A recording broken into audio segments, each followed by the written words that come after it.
Hey, everybody, welcome in. Did you survive the cold? Did you just turn into a popsicle outside your house? I almost did, but we made it. The sun is out, and now the roads are just wet and sloppy and a mess, and my shoes got all dirty when we went to lunch. But it's all right. We are back with another episode of Guerilla Sports Off Ice, presented by our friends at RefiJet. More on them later. I've got such a special guest, special in my heart, on the set with me today. He's back by popular demand. JJ Jerez will be joining me in just a moment. And we're going to take this as an opportunity. Look, the Avs got a couple days off in Toronto before the next game.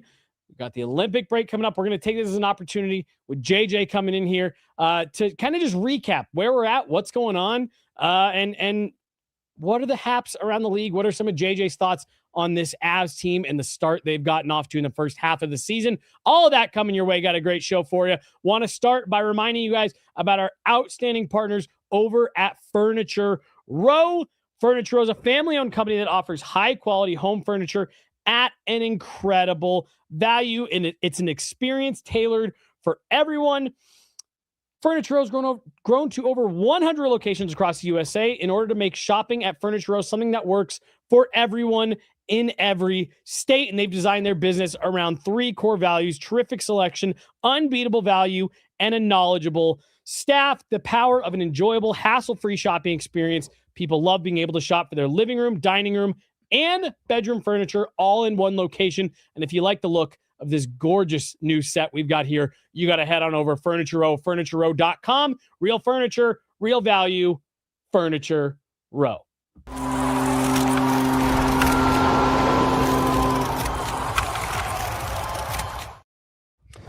Hey, everybody, welcome in. How's it going?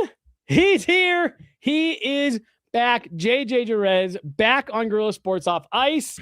Megan's got the day off, and gosh, what a pleasure it is to see your shining face in that seat. Yeah, if you would have seen the eye roll I had when you mentioned that we had a special guest today, it's like the real Guerilla Sports followers that started us from day one. I'm not special at all. You're special to me. I got like 1,000 podcasts played, over 1,000 podcasts in my career. Not special at all. Just a guy doing Avalanche stuff.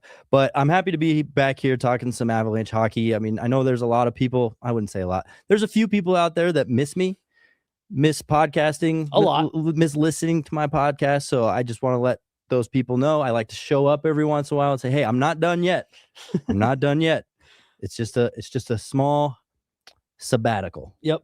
And I just love anytime you and I can get together and chat some puck. And yeah, it's been way too long since we've been able to do that. Yeah, I mean, it's been a long time since I've been your podcast partner, and in that time there's been a lot of thoughts that run through my mind, and it's like, man, I've spent so much time dedicated to covering hockey, playing hockey, following hockey, studying hockey. It's like now in my mid-30s, almost late 30s now, it's like, shoot, I'm not qualified for really much else. I kind of need to get back into the podcasting game because it's all I know how to do.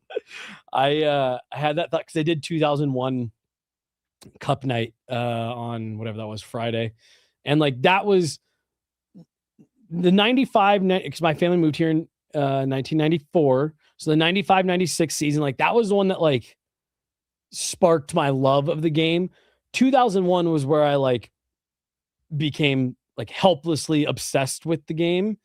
And like you said, I was sitting there thinking about the other day, I was like, God, thank God this has worked out to this point, because I don't know what else I would do. Yeah, exactly. If I wasn't just talking about hockey. But I'm in the middle of sending out a tweet here with the link for the show. But no, man, like you and I have talked privately and texted each other and stuff like that throughout the year. But like,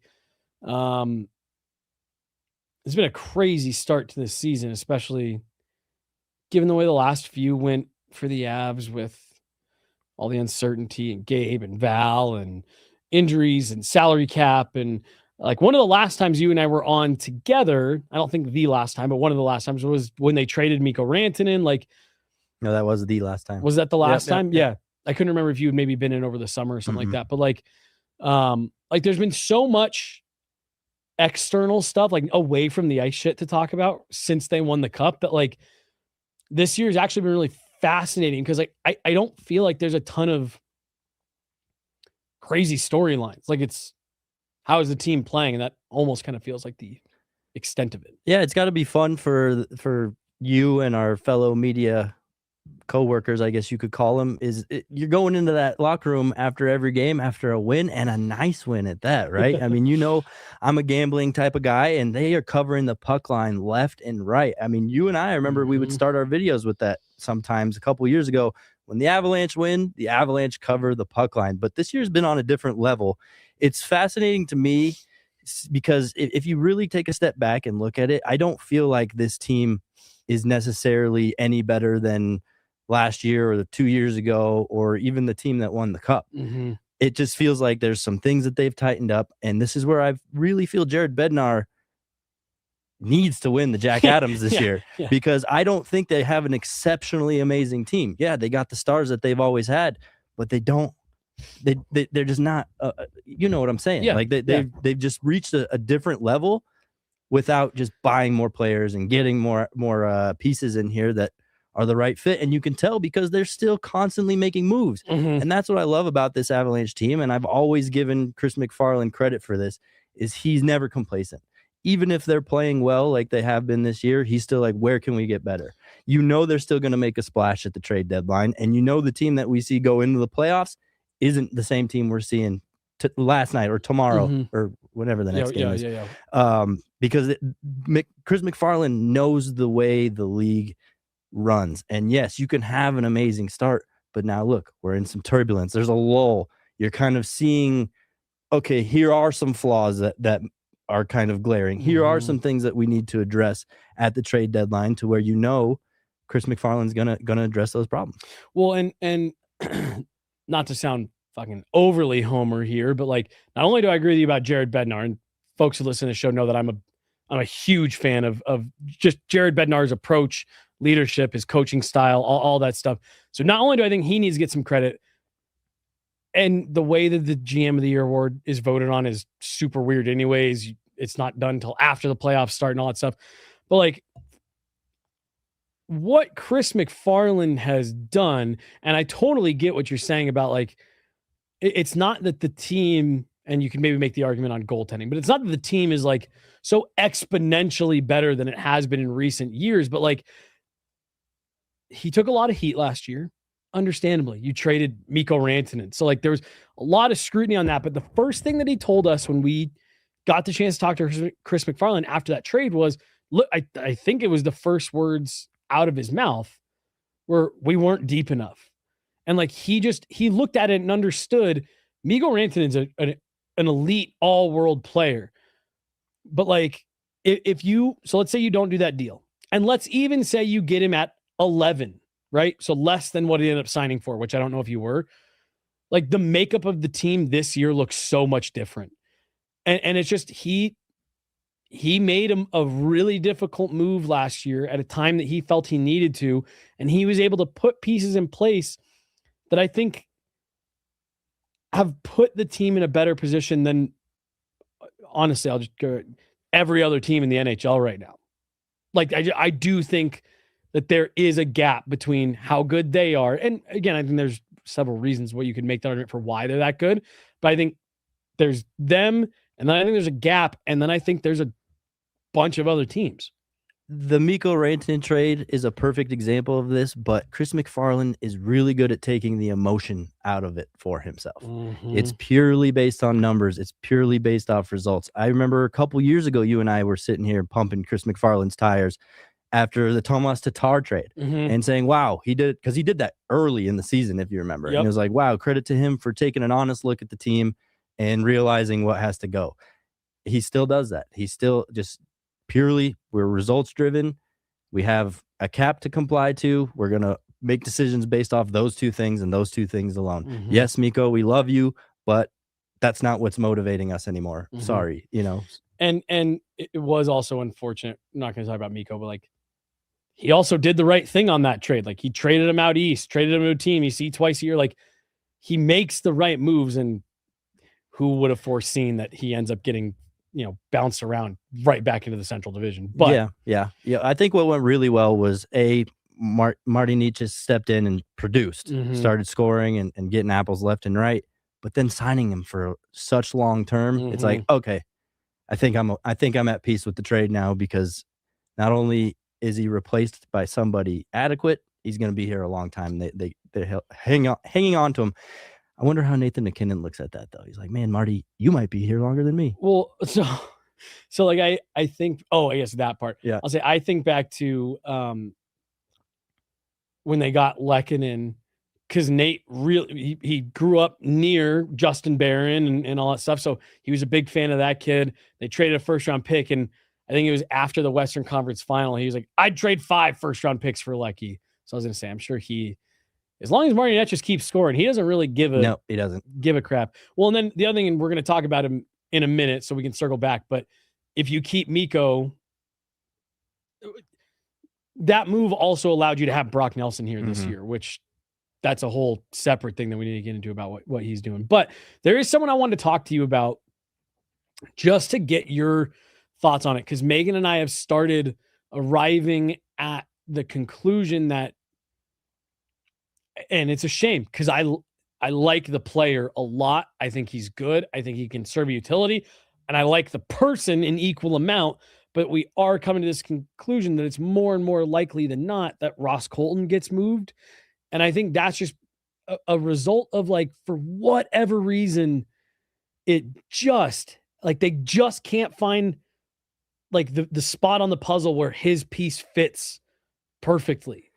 Right. It comes in spurts. You know, he has really good stretches, and then he disappears for stretches, and then he comes back, and it's, I feel like, a common theme in sports. A player can really get hot for a little bit of time, right? But it's about the consistency. It's about being able to show up every day and do exactly what's asked of you. And not saying that Ross Colton is actively saying, I'm not going to do what's asked of me. Right. But you're right. There's just something, everybody's trying to work through it, but it just can't get worked through.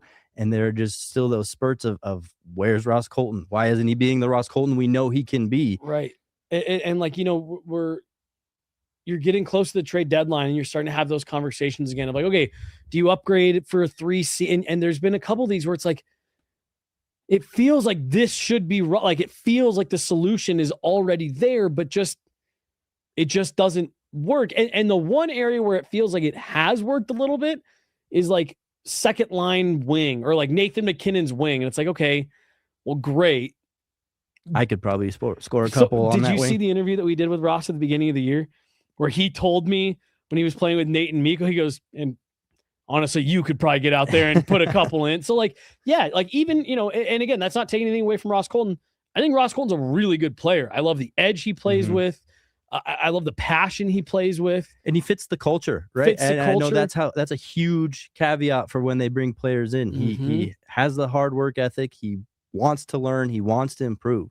And like, you and I just always have always really enjoyed talking to him in the room. Like, he's just a good dude, pleasant guy, right? And so like I you know, like the person side, like I hate talking about like, oh, he might be out of here, but like I just keep sitting here going, I don't know how many spots are left for them to try him in this lineup. And so I just, like I said, that's a guy that I wouldn't at all be surprised to see traded, but I feel like it would be one of those things where it's like, that's a shame because it feels like it should work. And it just doesn't for whatever reason. Yeah. Well, you got to cut it and move on. That's the kind of C-Mac's MO, right? He'll look at it honestly and make the move that he finds appropriate. And we've had these conversations about trading Ross Colton in the past. I'm sure it's just hey, we're not finding the right fit. We don't find a good trade partner for this. We haven't liked it yet. But it's been a couple years of us having this conversation. Right. And, you know, there were reports over the summer that maybe there were a couple trades that were agreed upon, but player maybe flexed a no trade option. You know, I don't know. I said, just from liking Ross Colton, the person, I'd love to see them work it out, but I just don't know if it does. That's why we were so devastated at the Mikko Rantanen trade. Probably right. Way more than fans were, because we got to know him. We really liked him. He was really nice to us all the time. And so it's like, I haven't been in the locker room since Marty Nietzsche has joined the team, but I'm sure he's a nice dude too. He's nice. And I'll say something I know you'll get, and I don't have to like publicly drag him. he's got a little Ben Myers, Arturi Lehkonen in him. And so like he's good and he's nice. He's just not the bubbly, friendly, right. say hi in the parking lot type of guy. Mm-hmm, Gotcha. Mm-hmm.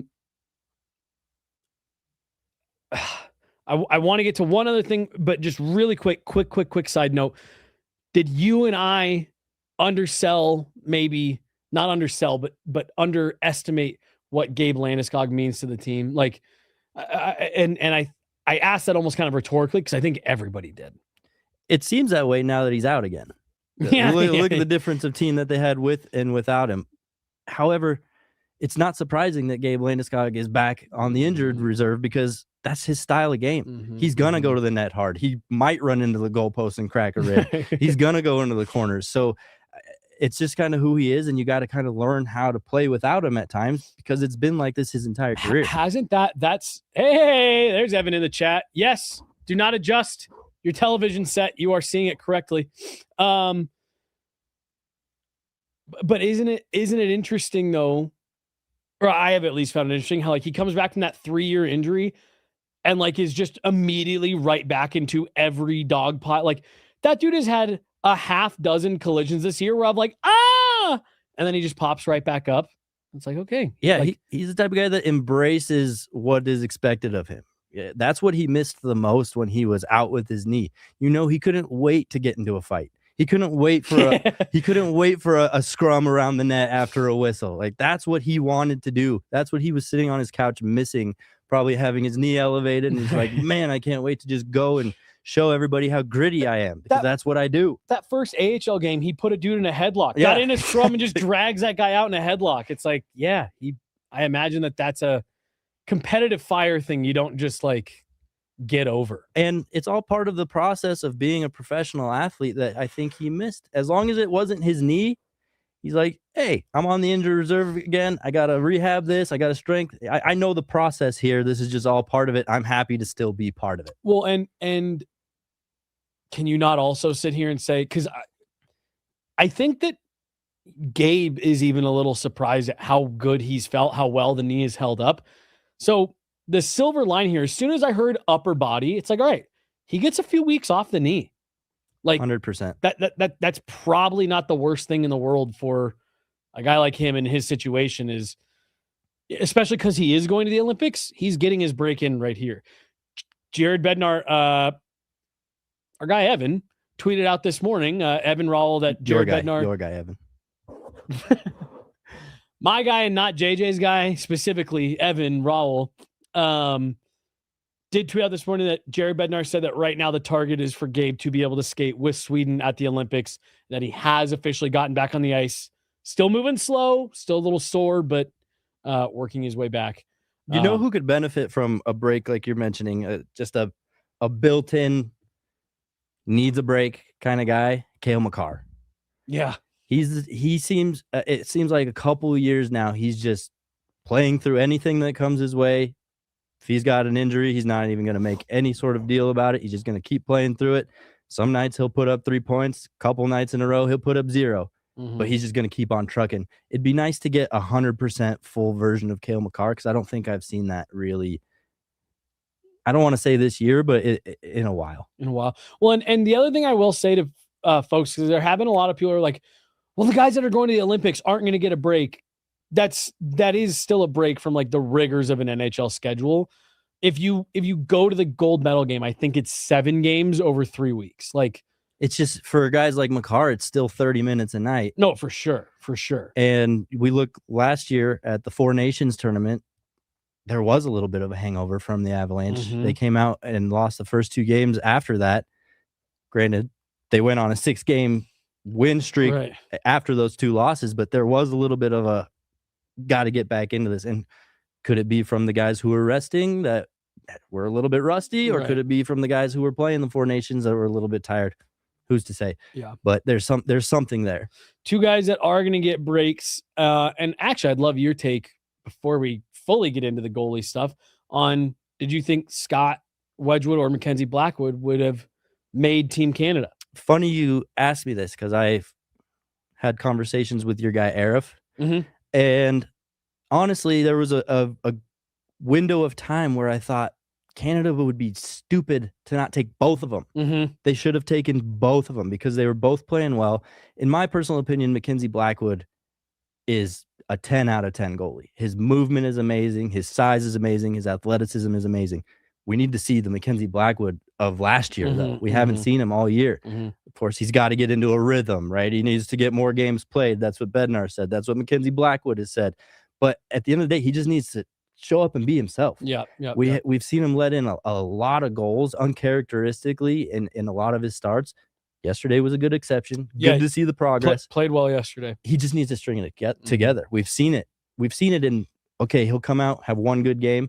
And Jared Bednar's really sheltered him.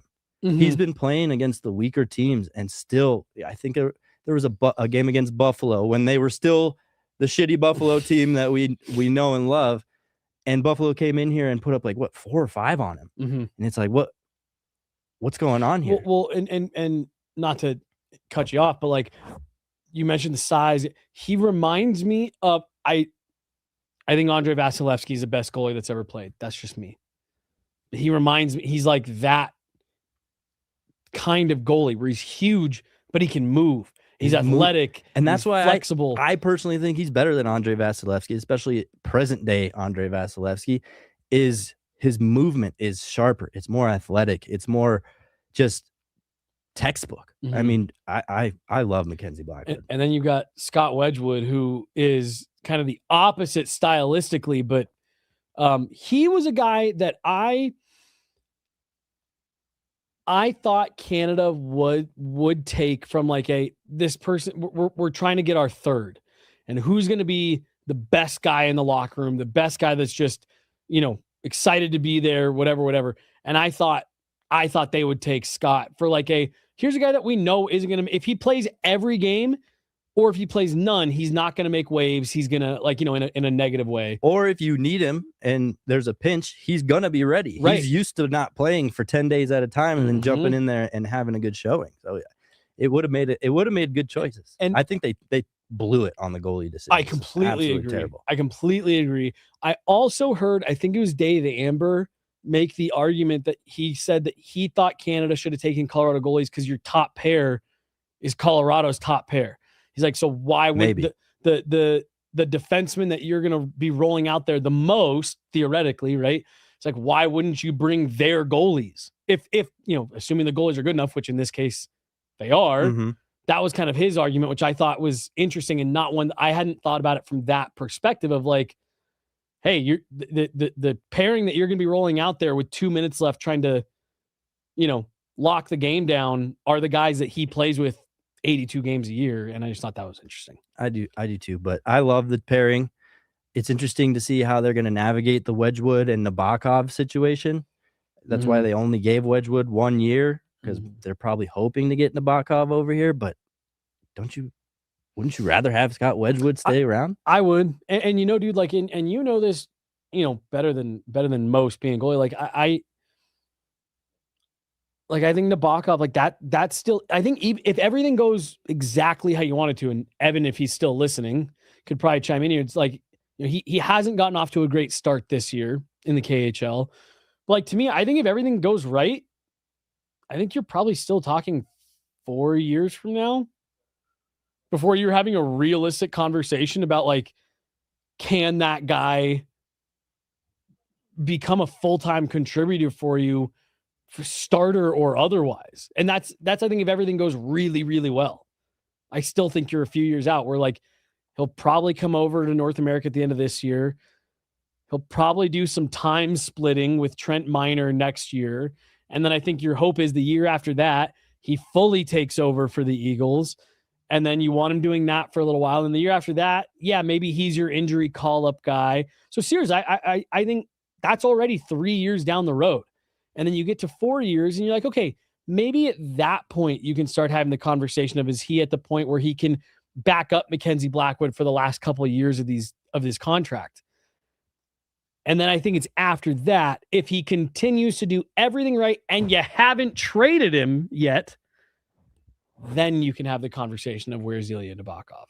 I think we were already pumping C-Max tires a little bit at the beginning of the show. I'll pump them again a little bit because this happened a couple years ago when Pavel Francouz just started lighting up the league, and people who had never heard his name before suddenly knew the name Pavel Francouz, and then the Avalanche signed him. Long, I don't remember if it was long. I think it was like 4 years at the time. It'd be huge if they did that again, because what you have in Blackwood, your long-term guy, he's going through something physically. He might also be going through something mentally right now. It can't be easy for him coming into the season being like, oh, I know I'm the guy. Then what happened at the beginning of the year? Then Scott Wedgwood steps in, crushes it. Suddenly, Blackwood's sitting there thinking like, okay, am I an afterthought? Right. I was at a game. Actually, I think it was that same Buffalo game. They handed out a little Lego thing that you had to build. 1 million pieces, by the way. F whoever thought of that give out at the game. But I sat there for 3 straight days like, okay, I already started this. I got to finish it. But anyway, they handed out a Scott Wedgwood little figurine, the backup goalie. How often does the backup goalie kind of take the show and steal the promos and steal the spotlight from the guy who's supposed to be your starter long term?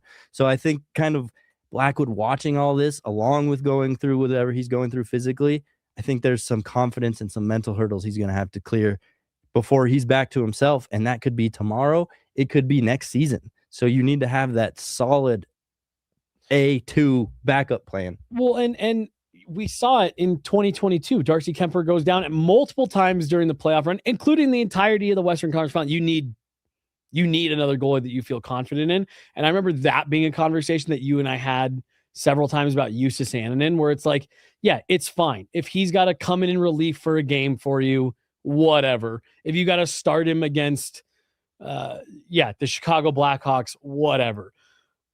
But if you get into a playoff series and suddenly you got to go to that guy, oh shit. And so I'm Justus Annunen type feels. That's what I'm saying. That's what I'm saying. Like, if it's Annunen, you're not feeling good. Best Avs pairing ever? I think you can make an argument for Kuemper Francouz, depending on how I think very highly of Darcy Kuemper. It's easy to throw Waugh Abisher because Waugh played like 90% of the time. Right. Did you hear that in the interview we did with him the other night? He goes, when I first started, Waugh told me, be careful. It's hard to be Patrick's backup. It's like, God damn, he told you that? But I mean, so let's even say you want to just give in fully to the nostalgia. I do think this is the best tandem since Waugh Abisher.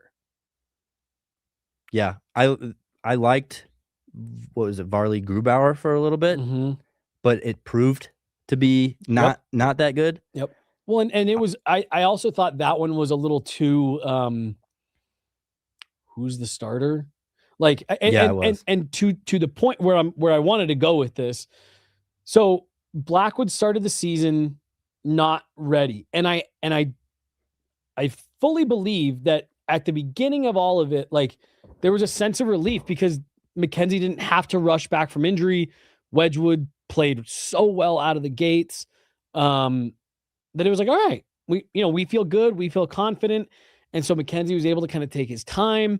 And then I think he came back, and like, one of the things I respect the most about Jared Bednar is he is open, honest, and like, someone asked him about like, well, do you need to get Blackwood in more games? And his answer was, that's not my problem. That's McKenzie's problem. Like, he's got to earn the net, which I agree. I didn't love that. I agree. Yeah. Now let me rephrase that. I didn't love that for the goalie. I love that mentality for every other position on the team. I love that mentality for every other position on the team. But I did find that answer a little interesting because it was one of those things where it's like, well, you're the one that kind of makes the decision on whether he plays or not. So like, but like, I think he was just kind of trying to make the point of, which I also don't necessarily disagree with. And I know that kind of makes it so I'm talking out of both sides of my mouth, but like, Scott Wedgwood was playing so well. How do you pull the plug on that? But I guess that's where you have to balance kind of the point you're making of if you have a guy like McKenzie that needs to get some reps, you need to find a way to get him reps. Because if not, it's a cycle. If you're going by that Bednar mentality, it's you need to show us you're good enough, but we're not going to give you the opportunity outside of practice. And it's like, well, the game is where I show you how I'm good enough. If you're only going to play me against Philadelphia and I get 19 shots a game, which that was just a hypothetical situation. I know Philadelphia just came in and sent a message, but you got to give your goalie the opportunity, especially when he's the main guy. And I know Scott wasn't there. He just had a kid and all that stuff, but it was why I liked McKenzie getting the start immediately again. Great bounce back, 48 hours later. I think that's how you have to handle that type of stuff of you got bucked off, get right back on and finish the ride. I do like the comment here from looks like Kate. Their relationship with each other is so good. And that's what's really important. And it is important. It's underlooked. A lot of goalies get along anyway because, hey, we're in the brotherhood. We do this together. But the last two goalies, not that they didn't get along, and I know you haven't been back in the room since the new goalies have shown up. It's Mackenzie Blackwood has almost kind of taken on the Mikko Rantanen role. Like, you know how Mikko, it felt like he had something to say to every guy that walked in the door, like to the locker room. Like he was chirping about something, talking shit about something that had happened on the ice. But Mackenzie is kind of taking that role. And so just, again, way more vocal. Both goalies will end up sitting there at practice, just kind of holding court with the media. They'll both just have their pads. It's so funny. They'll like undo their leg straps, but then their toe ties are still attached. And they'll just sit there with their pads attached to their feet, just talking to everyone for 30 minutes. Wow. And so, and again, like they joke with each other from across the room. They've got some like inside jokes that they are in on with like a lot of other guys in the room. So someone will walk in and they'll both start fucking barking at them and all that stuff. And so it's like you said, goalies get along, but it is a 180 degree. Yeah. Georgiev was an outlier. Like he's very stubborn. He was very set on his ways. And if you told him something he didn't agree with, he was going to let you know and feel it. And there was definitely an energy in that locker room towards the end of his tenure here where you could feel like, I don't think anybody likes him in here, right? Let alone the coaches. Like it just kind of felt like that. And, you know, he'd have this, like, what are you going to say? Energy to us about to the media, right? Like, I don't know. It's hard to say it without giving an example. Like, hey, you kind of let in some shaky goals tonight. No, I didn't. Right. And it's like, yeah, you did. Right.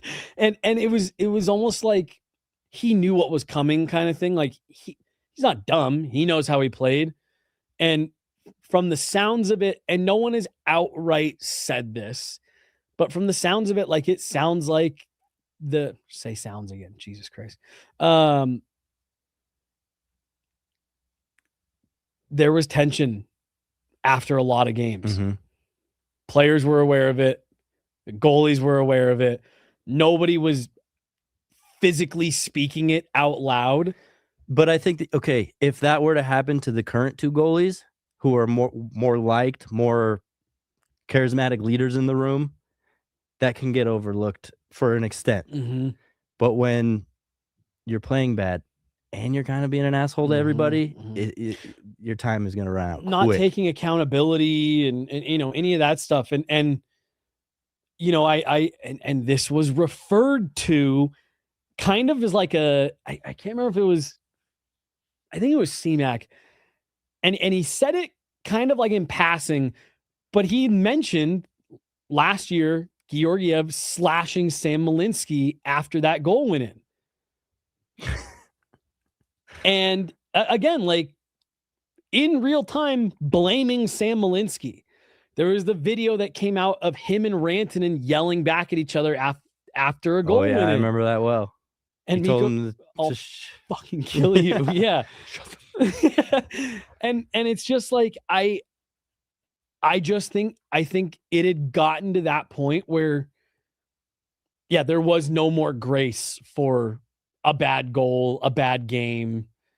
They were starting every game behind 2-0. Yeah. Or if he could have just been a nice guy, they'd be like, he sucks, but at Mhm. least he's cool. Right. But no, I think I forget which team he signed with in the KHL, but when he got signed, they had this little profile on him, right? And part of it, he had to make sure, like, I like to go to the library and I like to read books. Yeah. And I'm like, Georgiev, let it go. Like, you need to be more social, be more friendly. Did you see? Not like, hey, I'm coming here to be alone. If any of my teammates want to be friends, I'm not here to be friends. So 2 things on that. One, did you see he did a photo shoot with the library in the town that he's in? Yes. I've never heard of that. The library hired him to model and just take photos around the library. Absolutely bananas. But to your point, did you read the caption of what he wrote on that Instagram post where he was like, I'm here for this season. And he put markers around the word this and bolded it. I'm here for this season. So again, you're showing up. Hey, happy to be here. I'm only here for right now. Don't get it twisted. I plan to go back to the NHL. Right. And again, it's just like, hey, not my pig, not my farm, but I just remembered too, because you used to bring this up all the time when he first got here and he was talking to a New York media guy, right? And that guy said, when did you finally realize you can be a starter? And he's like, I've always known I can be a starter. At first we liked that. At first we were like, that's some confidence. That's some fire in this guy. He wants to take it by the horns and own it. Now it's like, that makes sense. That makes sense. It makes more sense about who he is and who he was. Right. It was, we got the super chat. Oh my God. We what is happening? got the super chat lights. If someone just turned the pod on, they'd think this is a repeat from 3 years ago. Yeah, you're not wrong, but I don't know how we got fully down this Georgiev road. I don't know. I kind of take that as a compliment. Is he saying we haven't aged? Yeah, I think that's what it is. In 3 years. I think that's what it is. No, bro, I have love vaguely stats now. Yep. He's always changing the name on us. Ever since we started Guerilla, there's so much more gray in my beard than there was 3 years ago. All right. We're running a little long here, so I'm gonna move quicker through this, but I've still got things on the docket. So let me know if you just need to leave at some point.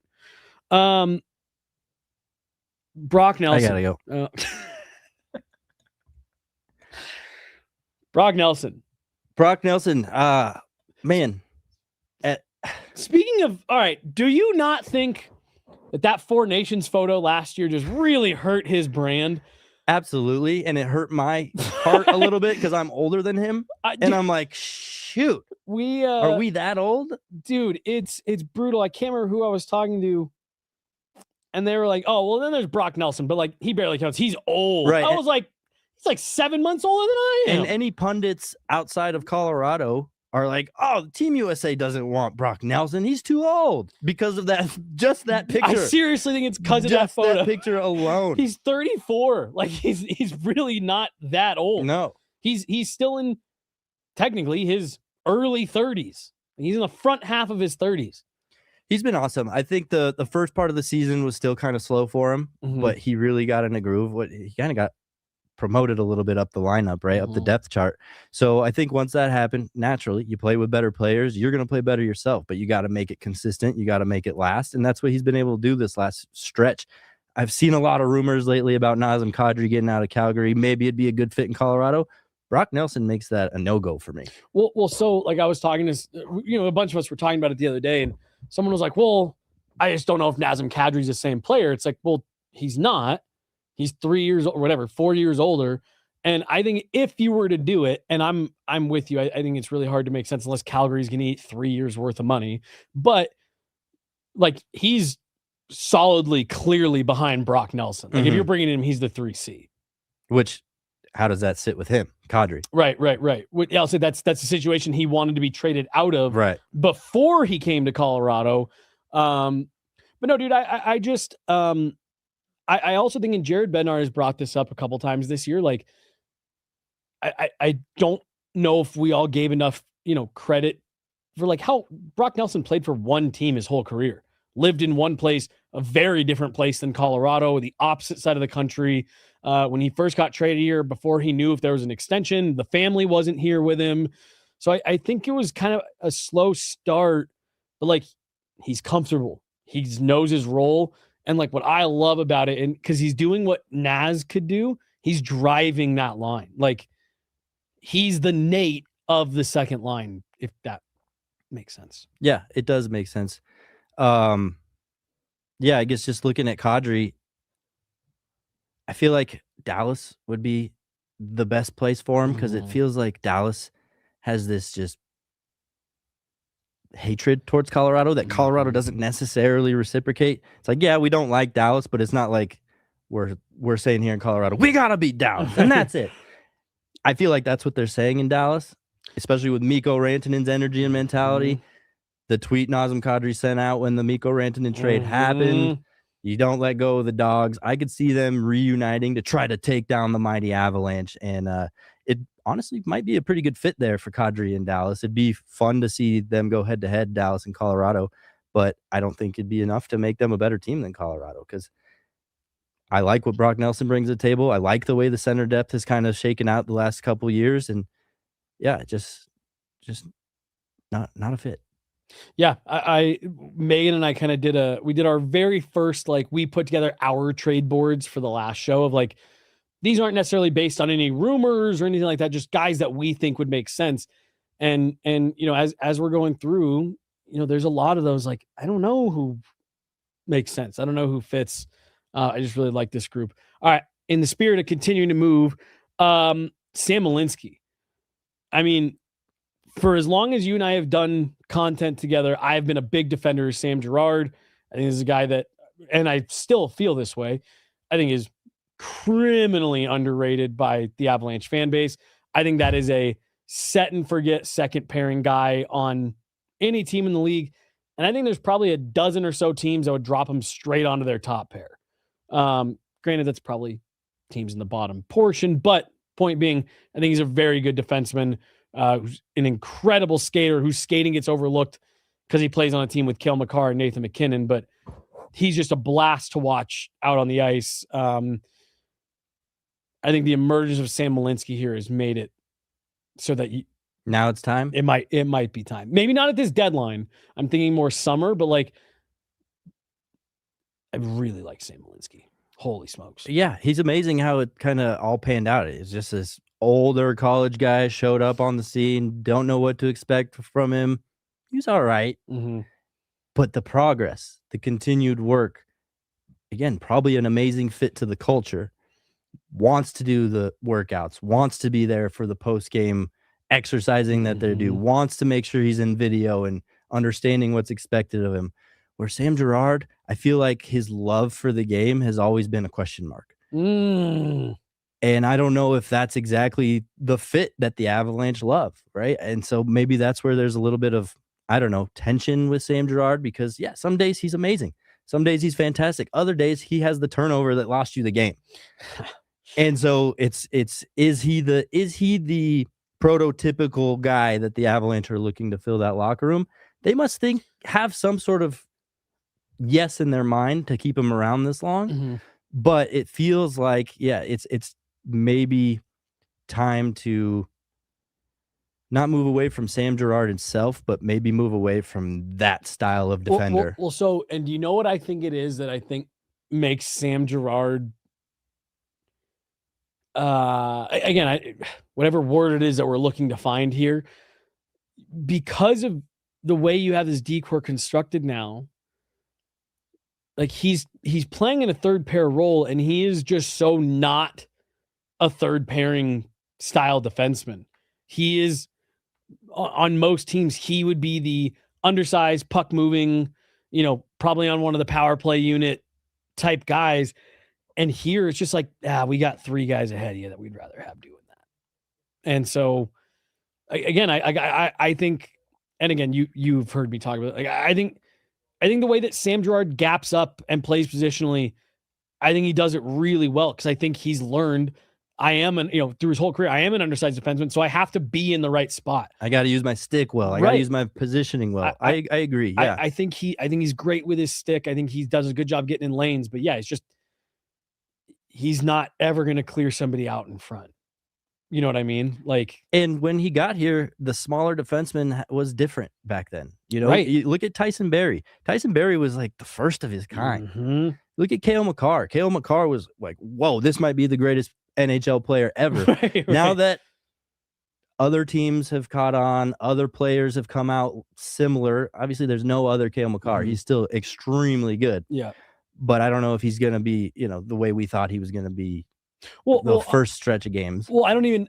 I think it's very possible that he finishes, you know, where we thought he'd be. Like, you look at a kid like Lane Hudson in Montreal, who like came in the league. He's like, "Yep, I modeled my game growing up off of Cale Makar." Yeah, exactly. And so it's like, okay, so you know, how long till, even if you know it's not Lane Hudson, who looks like he's 9, by the way.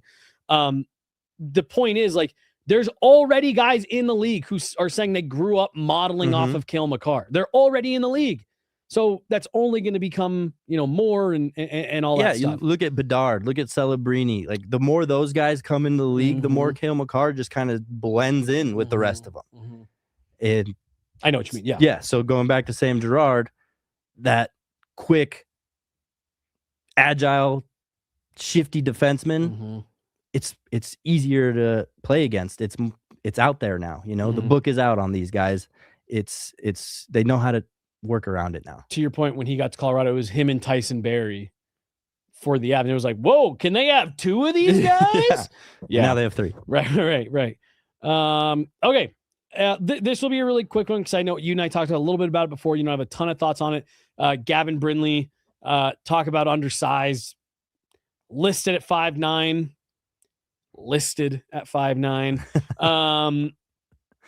Jesse wants to emphasize to everybody that there's a good chance he's taller than Gavin Brindley.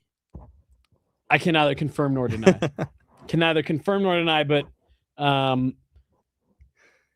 when you're in my height of work, you keep very special track of You got to find wins where you get them.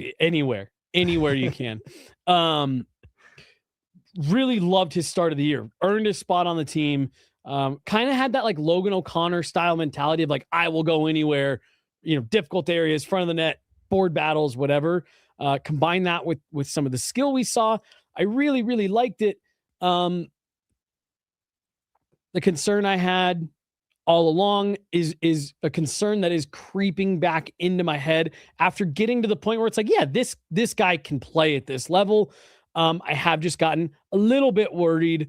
One, after a couple of injuries, of him just taking massive hits by just like not picking his head up or going, you know, to a dangerous area of the ice and not being ready for it. I do feel like he has become a little bit less effective, and I'm starting to worry that he's settling into like this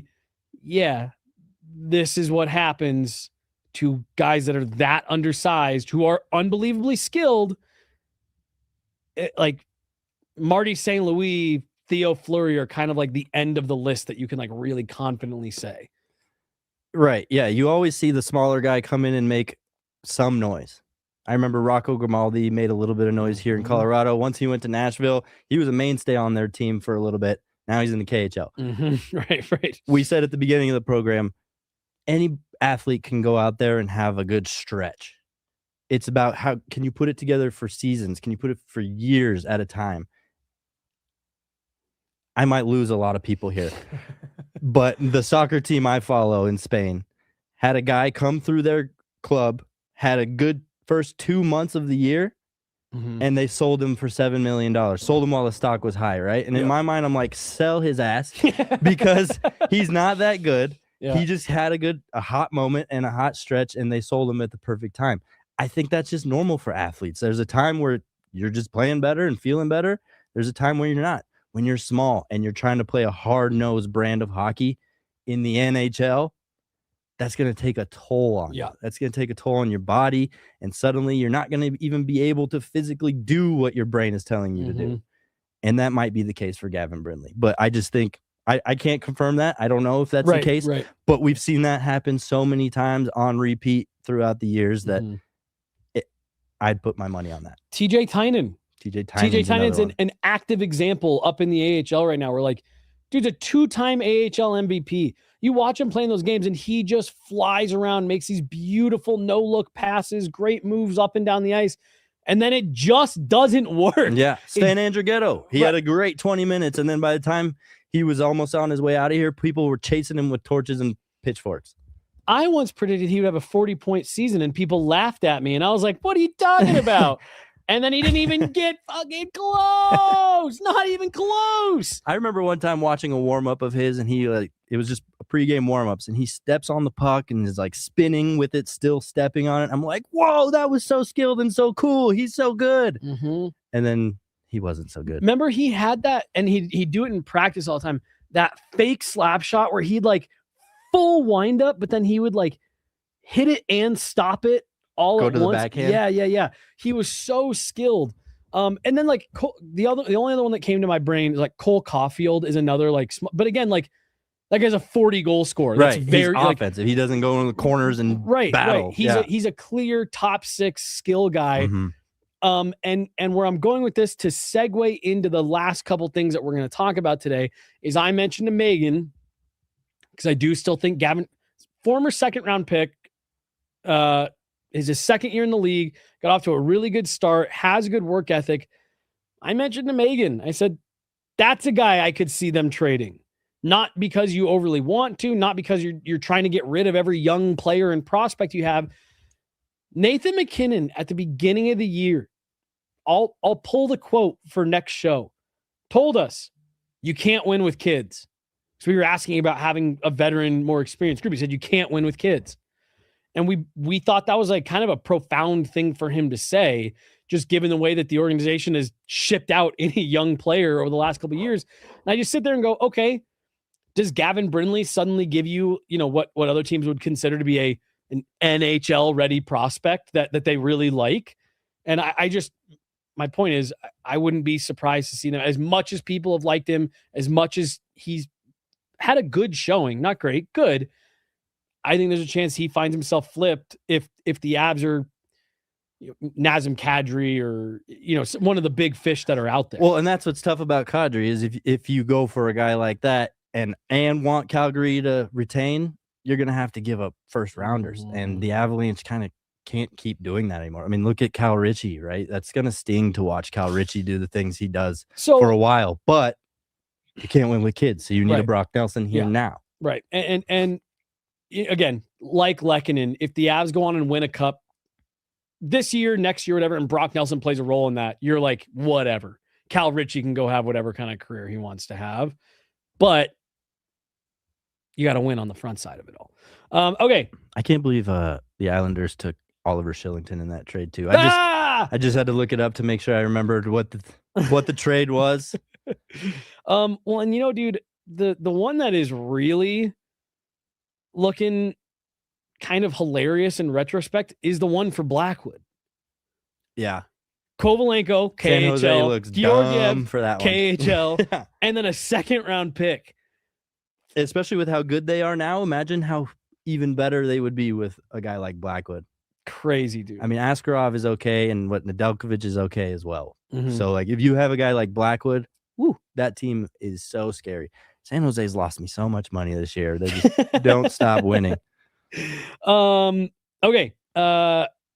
Just I'm transitioning the Gavin Brindley can find himself on the trade block to just the trade market for coming up this season. Now, I was listening to a podcast I think 2 weeks ago, and they were talking about Panarin. And this was right after the Quinn Hughes trade. And they were like, if Panarin's name is really going to be out there, teams are going to be in on it because these guys just don't come available. And I sat there and I said, we might have to stop saying that these guys just don't come available in the NHL. They are available every year. Quinn Hughes was traded this year. Mikko Rantanen and if you want to get, real nitpick, Mikko Rantanen and Marty Netchis were traded last year. You see guys moving in free agency all the time. And every time this stuff happens now, Jack Eichel a couple of years before that, it's just like these players are on the move often. Mitch Marner this summer, like it maybe used to be that way in the NHL, but I feel like we keep hearing big names hit the trade market, hit the trade block, and it's like, oh man, I can't believe it. And it's like, really? Wait till Connor McDavid becomes available. Right. And then everybody's like, this never happened. It happens every year. But just, Artemi Panarin's potentially out there. Jason Robertson might be out, not necessarily for the Avs, but like, Jason Robertson might be out there. Nazem Kadri might be out there. Just your thoughts. Are there any names that have come across your screen that have made you say, ooh, I'd love to see, the Avs get a little frisky with that one? No, there's not, because I don't think a guy like Panarin is what they need. I don't think the top of the lineup is what they need to adjust. You get Landy back, you get Taves back, you're back to being a really formidable team. Mm-hmm. It's the depth where they need to continue to just add strength. And it's like that every year. You're going to start off with the depth. Some guys go back to the AHL. Some guys come up, get an opportunity. Some guys stick. You get a trade. You get a waiver pickup. Who knows? But by the time playoff comes, you have to have that depth shored up, know who you're going with by the time, game one starts, and that needs to be the focus. So every year we sit here and throw names at the wall, and C-Mac does something that none of us expect. And so I don't like to lend too much time to, this is the guy I want to bring in, but I just think get Landy back, get Taves back, have the top six you have, fill out that bottom six a little better, and you'll be looking A-okay. Let me lob a name at you. Vinny Trocheck for 3C. That's fun. I like it. Okay. I like it. That was just one of the names on my board the other day that he's got 3 years left, so he's got a little bit of term. Now he's making about 5.5. So, that's the Charlie Coyle money you just traded over the summer. But, I think that's a guy that would make a ton of sense. Obviously, I don't follow the Rangers all that much. Right. But I feel like he hasn't been all that great since he left Florida. He's had a stint in Carolina. He's had a stint in New York. Was on the Four Nations team, did not make the Olympic team. But again, if you're asking a guy like that to play down your lineup a bit, I think you feel better. And then the one other thing was I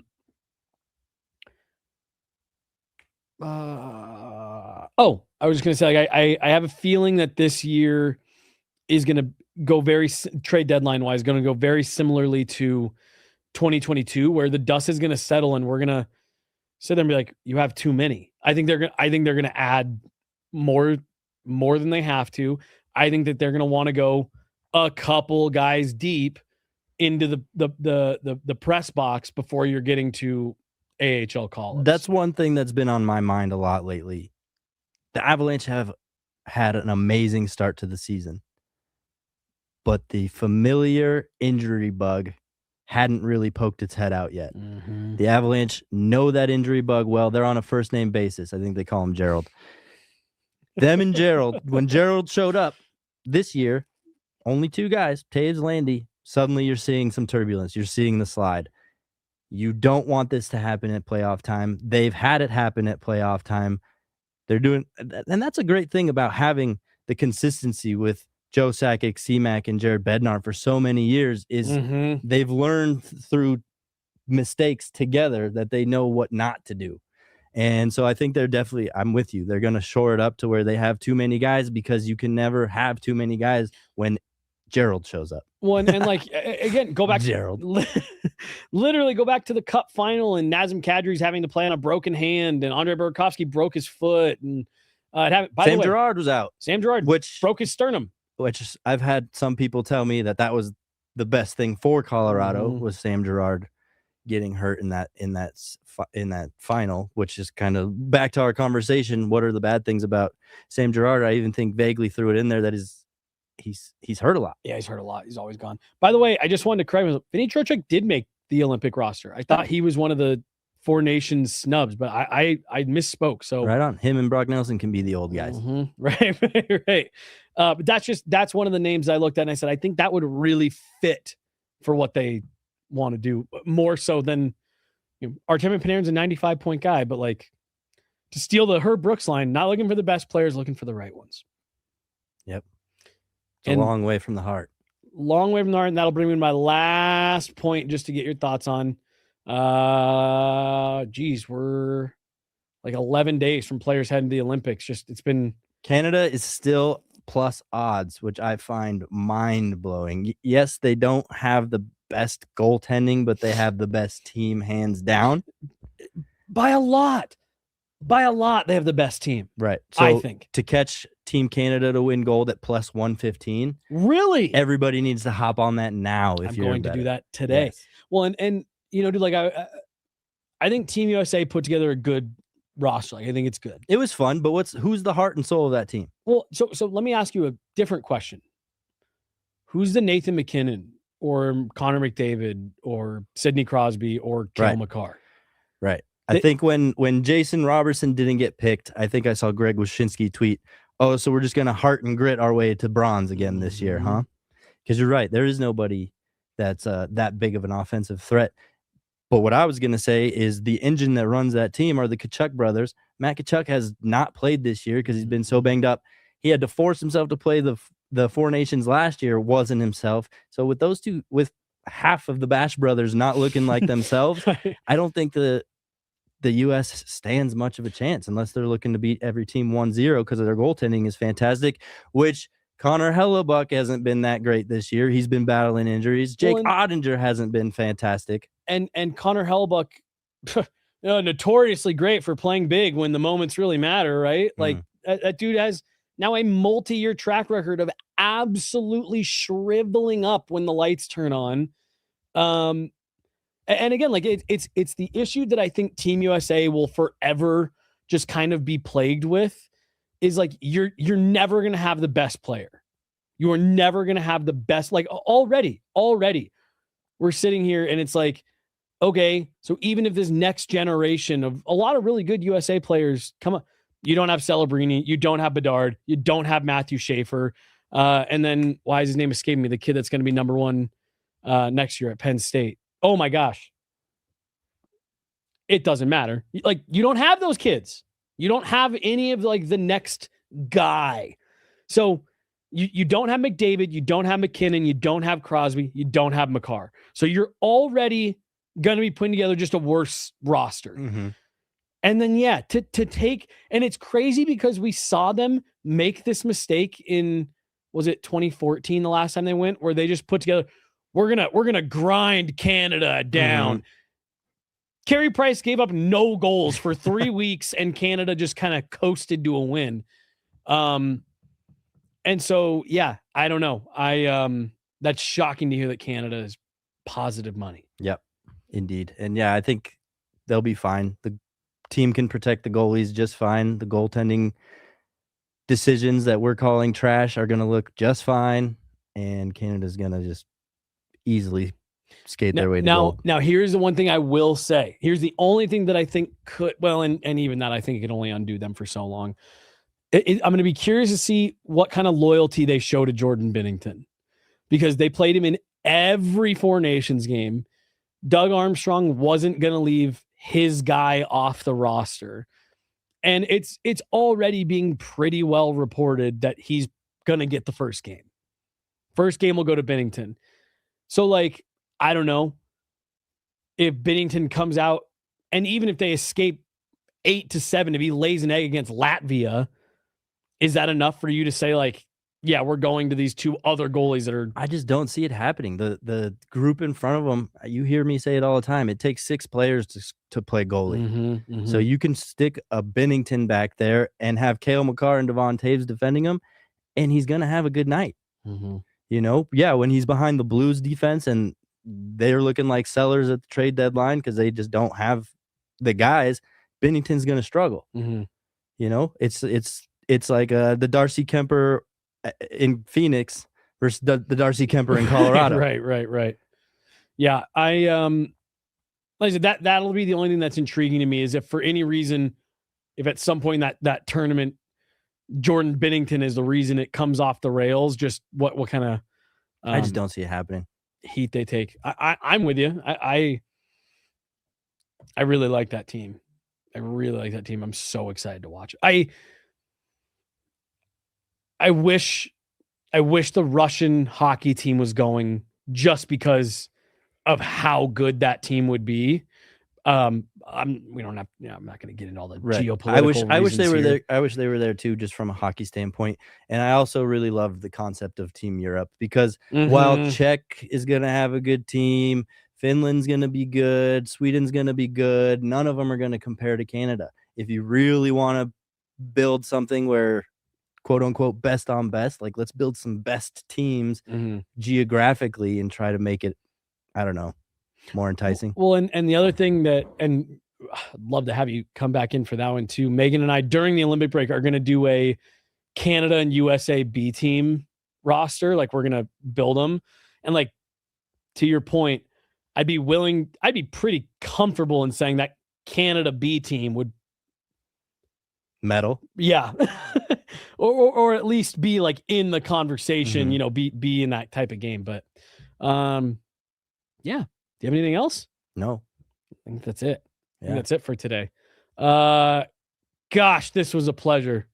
Andy upstairs asked us for our happy and crappy of every weekend. This was my happy for today. No doubt about it. Thanks. My happy or crappy. It could be either one. Everybody, look what I did to my hair. I was going to say. I was trying to look like Carlos Alcaraz. It came out okay.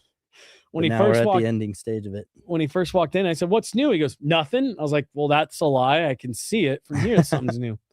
Great to have you back here. Good to be back. I hope to make it a regular thing here before the end of the season. Me too. Absolutely love having you here. Shout out to John back behind the glass today, making it all happen. I think I heard Ashley back there as well. That's going to do it, guys. And before we get out of here, you guys heard me talk about it off the top. We talk about them every week. Our great friends over at RefiJet who help make this show possible. You guys hear me say it every week. You can refinance your auto loan, which was not something that I knew about before we teamed up with RefiJet, and they can save you around $150 every single month. All it takes is a soft credit pull. It's zero hassle. You get lower payments, you get flexible terms, and you might even get some cash back in your pocket from your car's equity. So head on over refijet.com/sports.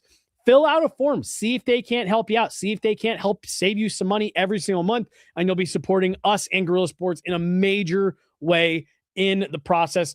RefiJet.com/sports. It's a faster, easier way to refinance. He's JJ Jerez. I'm Jesse Montano. We got John behind the glass. Thank you guys for tuning in. We'll be back. Avs off for a couple days here. So nothing from the rink. We'll be back talking to you guys here later this week. Have a great one. Stay warm out there. See you, folks.